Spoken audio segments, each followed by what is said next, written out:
ಬೆಂಗಳೂರು ಸೇರಿದಂತೆ ರಾಜ್ಯದ ಬಹುತೇಕ ಜಿಲ್ಲೆಗಳಲ್ಲಿ ಭಾರೀ ಮಳೆಯಾಗಿದೆ. ಮುಂಗಾರು ಮಳೆ ರಾಕೆಟ್ನಂತೆ ದೇಶದ ಕೆಲವು ಭಾಗಗಳಿಗೆ ಅಪ್ಪಳಿಸಿದೆ. ಇಂದು ನಮ್ಮ ರಾಜ್ಯವೂ ಸೇರಿದಂತೆ ದೇಶದ ಹಲವಾರು ಪ್ರದೇಶಗಳಲ್ಲಿ ಮಳೆಯಾಗುವ ಸಾಧ್ಯತೆ ಇದೆ. ನಿರೀಕ್ಷೆಯಂತೆ ಕರ್ನಾಟಕಕ್ಕೆ ಜೂನ್ ತಿಂಗಳ ಮೊದಲ ವಾರದಲ್ಲಿಯೇ ಮುಂಗಾರು ಆಗಮಿಸಿದೆ.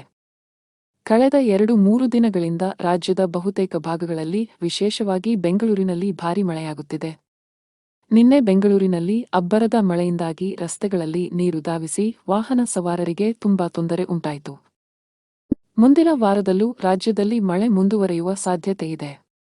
ಇನ್ನು ದಕ್ಷಿಣ ಒಳನಾಡಿನ ಹಲವು ಕಡೆ ಹಾಗೂ ಕರಾವಳಿ, ಉತ್ತರ ಒಳನಾಡಿನ ಕೆಲವೊಂದು ಕಡೆಗಳಲ್ಲಿ ಭರ್ಜರಿ ಮಳೆಯಾಗುವ ಸಾಧ್ಯತೆ ಇದೆ.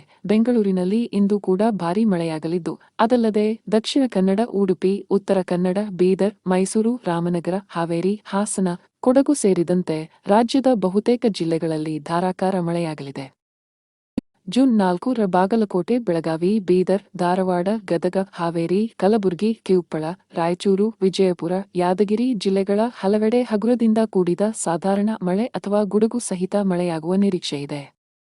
ಉತ್ತರ ಕನ್ನಡ ಜಿಲ್ಲೆಯ ಬಹುತೇಕ ಸ್ಥಳಗಳಲ್ಲಿ ಮಳೆ ಬೀಳಲಿದೆ ಎಂದು ಹವಾಮಾನ ಇಲಾಖೆ ಮುನ್ಸೂಚನೆ ನೀಡಿದೆ. ಭಾರೀ ಮಳೆಯಿಂದಾಗಿ ಕರ್ನಾಟಕದ ಒಳನಾಡಿನಲ್ಲಿ ಉಷ್ಣಾಂಶ ಗಮನಾರ್ಹವಾಗಿ ಕಡಿಮೆಯಾಗಿದೆ. ಮುಂದಿನ 48 ಗಂಟೆಗಳಲ್ಲಿ 2-3 ಡಿಗ್ರಿ ಸೆಲ್ಸಿಯಸ್ನಷ್ಟು ಉಷ್ಣಾಂಶ ಕಡಿಮೆಯಾಗುವ ನಿರೀಕ್ಷೆಯಿದೆ. ಹವಾಮಾನ ಇಲಾಖೆ ಪ್ರಕಾರ ಮುಂಗಾರು ಮಳೆಯ ಆರ್ಭಟ ಜೋರಾಗಿದ್ದು, ಕೇರಳದ ಹಲವೆಡೆ ಭಾರೀ ಮಳೆಯಾಗುತ್ತಿದೆ. ಈ ಬಾರಿಯ ಮುಂಗಾರು ಸಹ ಸಾಮಾನ್ಯ ಸಮಯಕ್ಕಿಂತ ಸ್ವಲ್ಪ ಮುಂಚಿತವಾಗಿ ಭಾರತವನ್ನು ಪ್ರವೇಶಿಸಿದ್ದು, ಈಗ ಈಶಾನ್ಯದ ಕಡೆಗೆ ಚಲಿಸುತ್ತಿದೆ.